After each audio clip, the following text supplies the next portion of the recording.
Fadas, fascinantes criaturas. Para a maioria das pessoas, as fadas são personagens de contos antigos, nada além de fantasia. Porém, como bem ensina a ciência dos mitos, a imaginação não se exalta por nada e não raro, na origem da fábula, existe a realidade fantástica de memórias há muito esquecidas. Há milênios em culturas de todo o mundo ensinam os ocultistas. Assim como a natureza visível é habitada por um infinito número de seres vivos, também no invisível, no plano astral e espiritual deste mundo, vivem criaturas insuspeitadas, chamadas elementais. São 4 as categorias desses seres que se identificam com a essência dos 4 elementos físicos que compõem todas as coisas: terra, fogo, água e ar. Os gnomos dominam a terra, as salamandras o fogo, as ondinas ou náiades as águas, e os silfos são os senhores e senhoras dos ares. Silfos, as entidades arcanas que estão na origem do mito das fadas. Existe uma certa discordância entre os mestres das ciências ocultas sobre a fisiologia dos elementais. Paracelso diz que não são espíritos porque eles têm carne, sangue, ossos, se reproduzem, falam, agem, dormem, acordam, vivem e morrem. Apesar das semelhanças, elementais não são seres humanos, mas também não são espíritos. São parecidos com os homens e mulheres em seu aspecto anatômico e metabólico. Por outro lado, tal como os espíritos livres, são invisíveis para o alcance padrão do nervo óptico humano e extremamente rápidos em sua locomoção. Essa linha de pensamento considera que os elementais, como as fadas, são feitos basicamente de uma substância denominada éter. Não se trata aqui do éter de farmácia, da substância química, não. O éter aqui mencionado é uma realidade tão complexa que seria preciso um livro ou um documentário inteiro somente para falar sobre ele.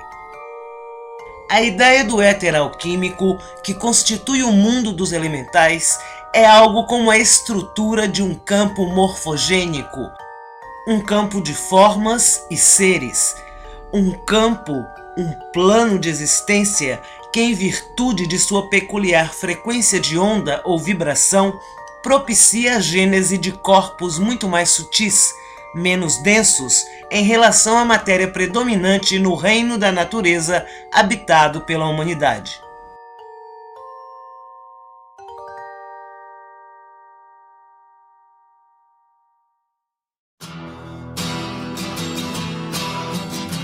Posto isso, ou seja, tendo isso em mente, os elementais seriam, então, seres etéreos ou etéricos em toda a sua plenitude.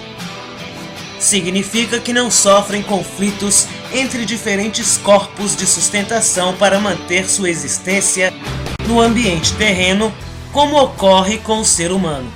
De fato, a criatura humana, o filho de Adão, vive frequentemente dividido entre as solicitações do corpo físico, as paixões do corpo astral, as razões da mente e a verdade do espírito, do eu superior.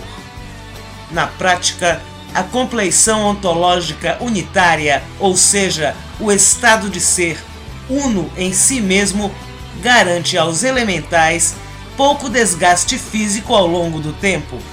Por isso, eles vivem muito. A média de vida dos elementais está situada entre 300 a 1000 anos, e os mais longevos são justamente os silfos, os elementais do ar, as fadas.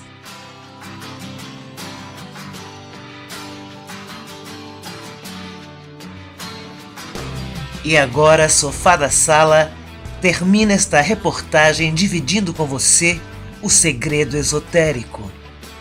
Se um ser humano, um mago, deseja dominar os elementais, se almeja ter o acesso a tais criaturas e comandá-las, colocando-as a seu serviço, este ser humano deverá provar que tem o completo domínio dos elementos aos quais pertencem estas entidades. Ensina o mestre Eliphas Levi. Quem pretende descobrir os tesouros da terra não pode temer as cavernas. Se quiser os poderes do fogo, não recua diante das chamas. Os que buscam segredos do mar não receiam tempestades oceânicas, e as potências que habitam o ar só respeitam quem procura as alturas. O homem que tem medo da água nunca reinará sobre as ondinas. Aquele que teme o fogo nada pode ordenar às salamandras. Enquanto você sente vertigem, é preciso deixar em paz os silfos e não irritemos os gnomos, porque estas criaturas só obedecem a um poder que lhes provamos, mostrando-nos seus senhores até no seu próprio elemento.